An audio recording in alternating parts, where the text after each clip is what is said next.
इस द्वंद के विजेता है मगध के प्रतिनिधि सम्राट धनानंद के योद्धा चंद्रगुप्त। चंद्रगुप्त की सम्राट धनानंद की चंद्रगुप्त की।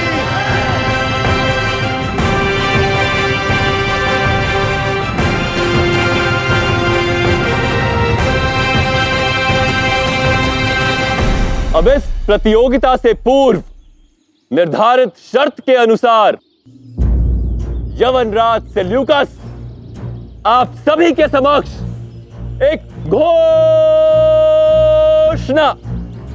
करेंगे।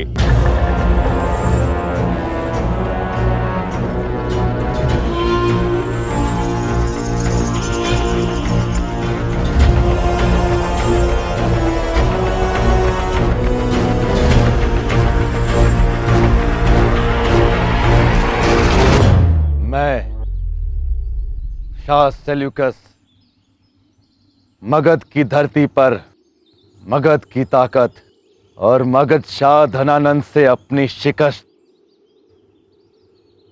दोनों कबूल करता हूं। अजीमो शान शहंशाह धनानंद इल्म की खान है।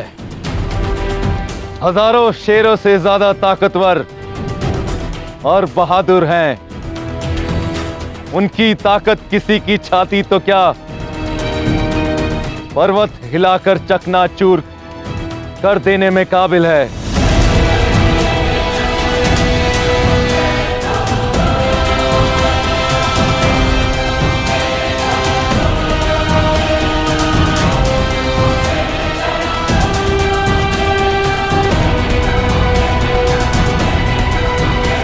और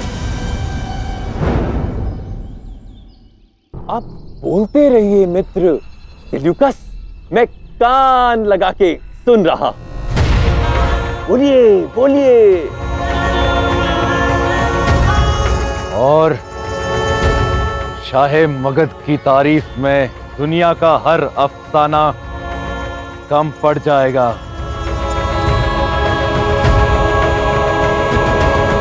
मैं कबूल करता हूं कि शाह धनानंद की अगुवाई में हुकूमत मगध महफूज है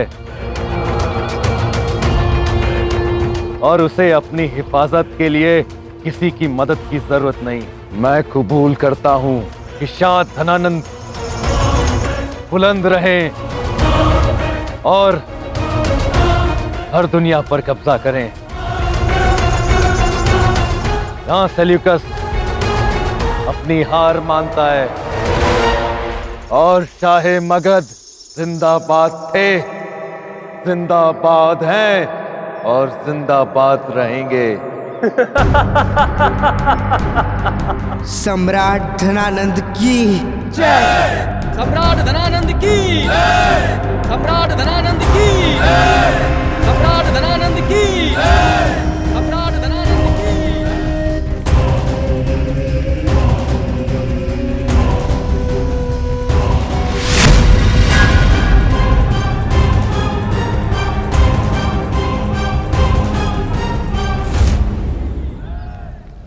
अद्भुत अद्भुत है आप आचार्य। आज समझ में आया कि लोग आपको कौटिल्य क्यों कहते हैं। क्या कूटनीति रची है आपने। एक हीरे से 3 लोगों की आंखों को चकाचौंध कर दिया। धनानंद और सेल्यूकस में फूट डाल दी और चंद्र को एक बार पुनः आपने अपना ऋणी बना लिया। मान गए आपकी बुद्धिमत्ता और कूटनीति को आचार्य। बिल्कुल, चंद्र माने या ना माने, किंतु हमें आप पर और आपकी दूरदर्शिता पर पूर्ण विश्वास है। हाँ आचार्य, और अब आप अपने अखंड भारत के स्वप्न को साकार करने के और भी निकट है। क्यों स्थूल? हाँ, और क्या कहा था चंद्र ने? अरे ओ खुली शिखा वाले ब्राह्मण, आज से मेरे और आपके मार्ग कभी एक नहीं हो सकते। किंतु आज की इस ऐतिहासिक विजय ने सब कुछ बदल दिया है। आपने चंद्र के प्राण जो बचाए हैं। तो बताइए ना आचार्य, चंद्र को लेकर आपकी अगली योजना क्या होगी और उसे आप कौन सा नया मार्ग दिखाएंगे? बताइए आचार्य। वो मार्ग जो उसे उसी के अस्तित्व के मूल तक ले जाएगा, क्योंकि जब तक चंद्रगुप्त के हृदय में उसकी मां के प्रति जिज्ञासा शांत नहीं होगी, तब तक उसके भीतर मातृभूमि के लिए प्रेम जागृत करना भी संभव नहीं। इसलिए अब आरंभ होगी वो यात्रा जो चंद्रगुप्त के हृदय में उसकी मां और मातृभूमि के प्रति उसके कर्तव्यों को जागृत करेगी।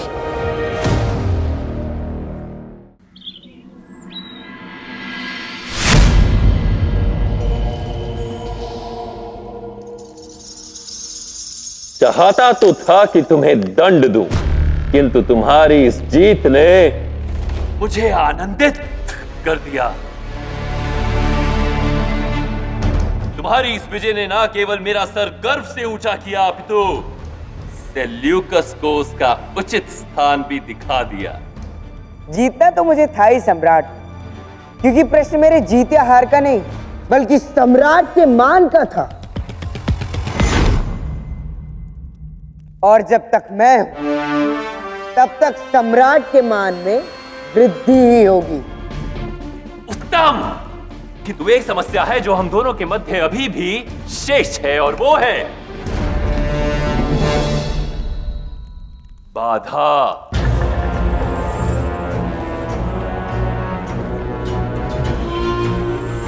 सेल्यूकस ने तुम्हें हीरा चोरी करने का कार्य दिया, किंतु तुम मुझे यह सत्य बता नहीं पाए, क्योंकि तुम्हारे पास मुझ तक आने का कोई सीधा मार्ग नहीं था। इसीलिए मैं तुम्हें यह कड़ा उपहार में देता हूं। इसको धारण करने के पश्चात तुम मगध सम्राट धनानंद से कभी भी भेंट कर सकते हो। ना केवल इतना, अपितु इस कड़े के द्वारा तुम किसी भी पहर मुझ तक पहुंच सकते हो।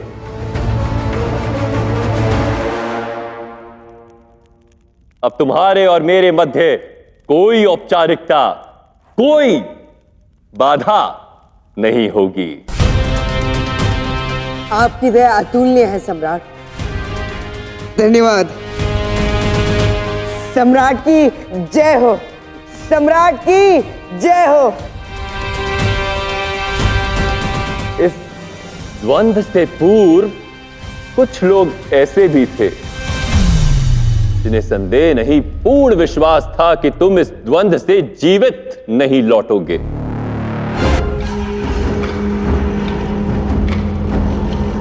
किंतु तुमने मेरी समझ, मेरी दूरदर्शिता को सत्य प्रमाणित कर दिया।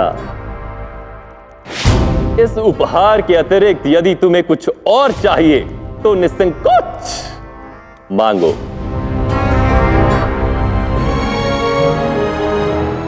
यदि आपकी कृपा हो तो क्या मुझे कुछ दिन का अवकाश मिल सकता है? वो इसलिए क्योंकि कुछ कार्य हैं जिन्हें पूर्ण करना अत्यंत आवश्यक है। कार्य, अवकाश।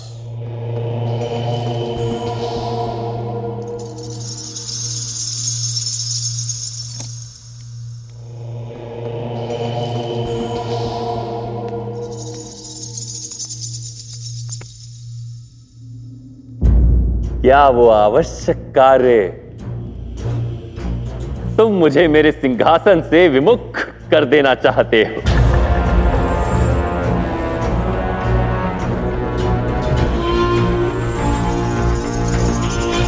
तुम मुझे सिखाना चाहते हो कि शासन कैसे किया जाता है?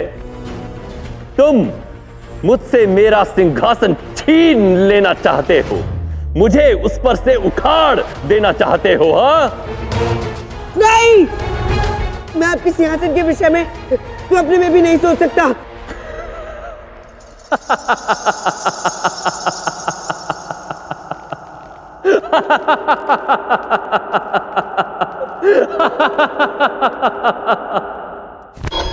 तुम जानते हो कि तुम ये स्वप्न देख सकते हो क्योंकि तुम में ये सारे गुण हैं, किंतु तुम ये देखोगे नहीं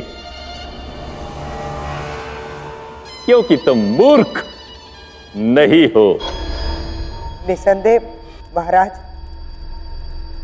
वो कोई मूर्ख ही होगा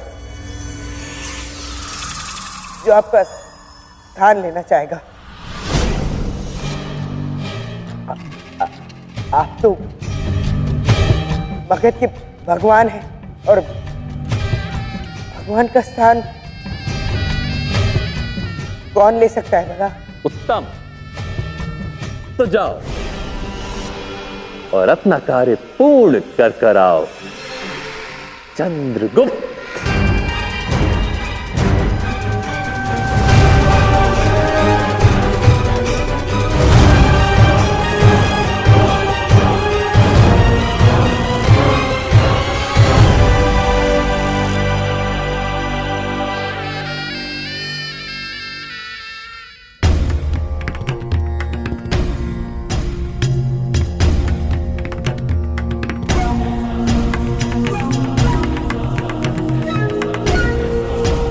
अद्भुत आचार्य, आप तो कलाकार निकले,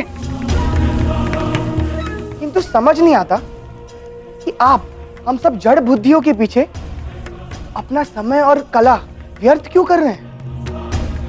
हाँ आचार्य, आप कला को ही अपनी जीविका का स्रोत क्यों नहीं बना लेते?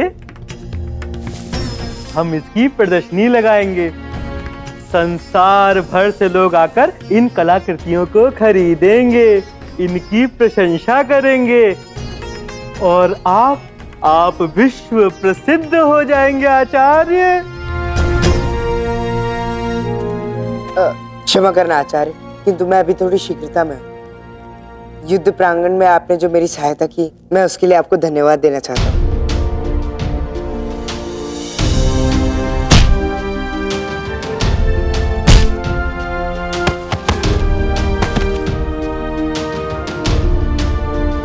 चंद्र, ऐसी भी क्या शीघ्रता है? आओ आकर देखो, आचार्य ने पूरी रात लगाकर इस कलाकृति को बनाया है। अब अंतिम चरण ही शेष रह गया है। आओ।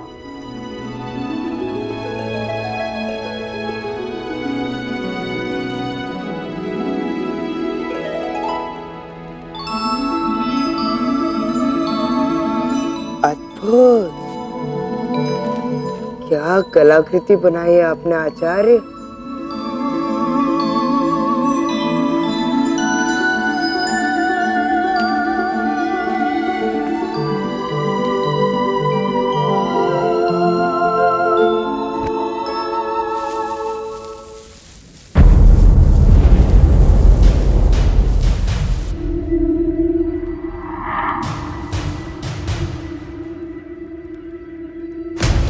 सच में आप मति के मारे आचार्य, रात भर इतना परिश्रम करके इतनी सुंदर कलाकृति को बनाया और पल भर में उसे बर्बाद कर दिया।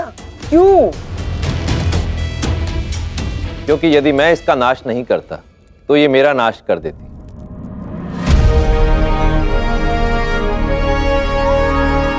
इसे बनाने के कौशल का अभिमान मुझ पर हावी हो जाता। मैं स्वयं को रचनाकार मान बैठता, एक ऐसा महान रचनाकार जो संसार में किसी भी वस्तु का निर्माण कर सकता है, और फिर यही दंभ मेरे नाश का कारण बन जाता।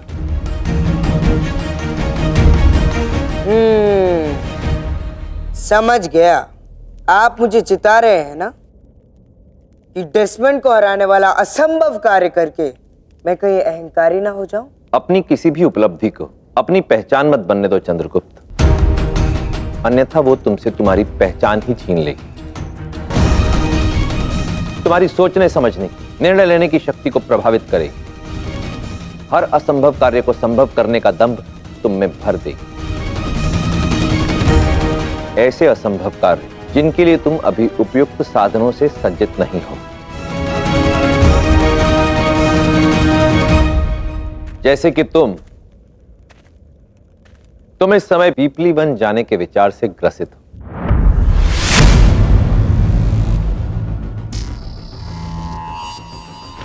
क्या?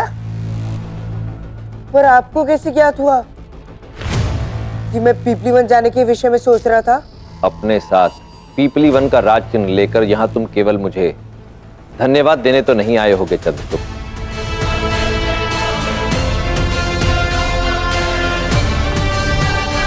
परंतु तुम्हारे पूछने से पूर्व ही बता दूं, वहां जाना अत्यंत कठिन।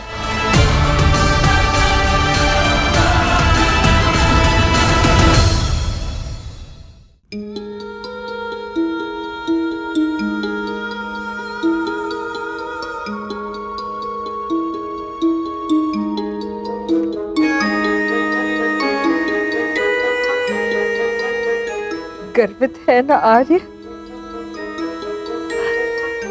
आपके पुत्र ने पहली जीत पाई है और वो भी उस विदेशी सेल्यूकस पर। अब वो दिन दूर नहीं जब मेरा चंद्र देश में ही रहने वाले देश के सबसे बड़े शत्रु धनानंद का नाश करेगा।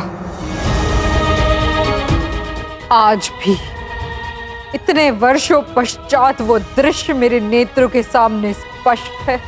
कैसे धनानंद ने पीपलीवान को परास्त करने के पश्चात वहां जाने के सभी मार्ग अवरुद्ध कर दिए ताकि पीपलीवान का संबंध संसार से कट जाए और क्षत्रिय संस्कृति अपने बीते हुए समृद्धि को याद करते करते एक धीमी मौत मर जाए। आचार्य चाणक्य, मेरी माँ के अस्तित्व के प्रश्नों के उत्तर वहां पीपलीवन में मेरी राह देख रहे हैं। मुझे पीपलीवन जाना ही होगा।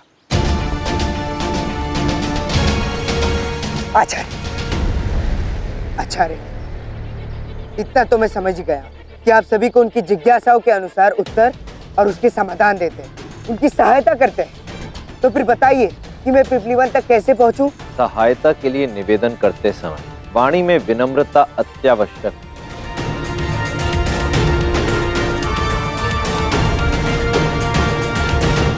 अच्छा, तो आचार्य चाणक्य, आप अपने ज्ञान के प्रकाश से मुझे मार्गदर्शन दे। अच्छा नहीं लगा?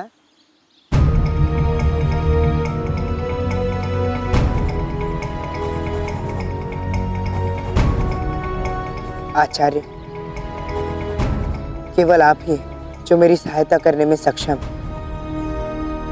कृपा करें, मार्ग दिखाएं, मुझे पीपलीवन तक पहुंचाइए। उचित, मैं तुम्हें पीपलीवन तक अवश्य पहुंचाऊंगा।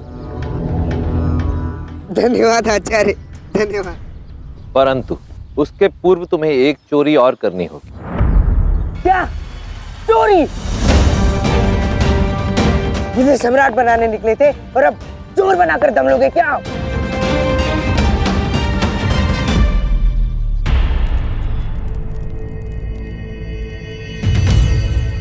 जो राज्य कभी क्षत्रिय वैभव और वर्चस्व का प्रतीक था,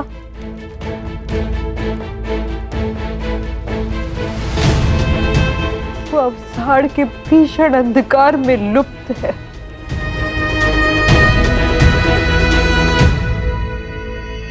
पंछी तक वहां अपना घोंसला बनाने से कतराते हैं, किंतु जब मैंने चंद्र को देखा तब मेरा विश्वास और दृढ़ हो गया।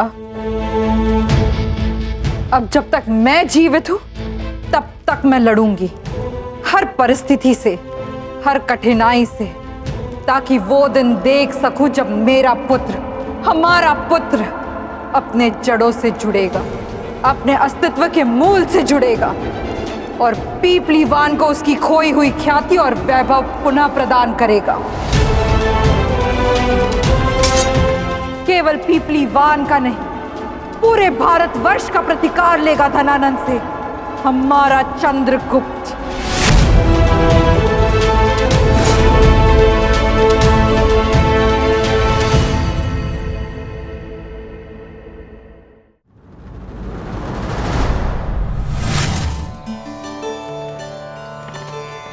सुरक्षा के लिए लोग समूह में यात्रा करते हैं। अच्छा, समूह में यात्रा करने से संकट नहीं होता, परंतु यही समूह आपसे आपकी पहचान भी छीन लेता है, क्योंकि आप किसी अन्य के बताए मार्ग पर आगे बढ़ते हैं। अपना मार्ग बनाने के लिए अकेले चलना पड़ता है। समूह में तो तारे भी रहते हैं, परंतु वंदना उस सूर्य की होती है, क्योंकि वो अकेले चलता है। पीड़ा सहनी पड़ती है, स्वयं को जलाना भी पड़ता है, संकटों का सामना भी करना पड़ सकता है, परंतु तब जाकर ही बनती है पहचान, तभी मिलता है सम्मान। नीतियां मेरी, नियति आपकी। यदि पीपलीवन जाना चाहते हो चंद्रगुप्त, तो उस पुस्तक में अंकित उस मानचित्र को चुराना अत्यावश्यक है। पिपलीवान का कटा हुआ नक्शा? कौन हो सकता है जो पिपलीवान जाना चाहता है महामात्य?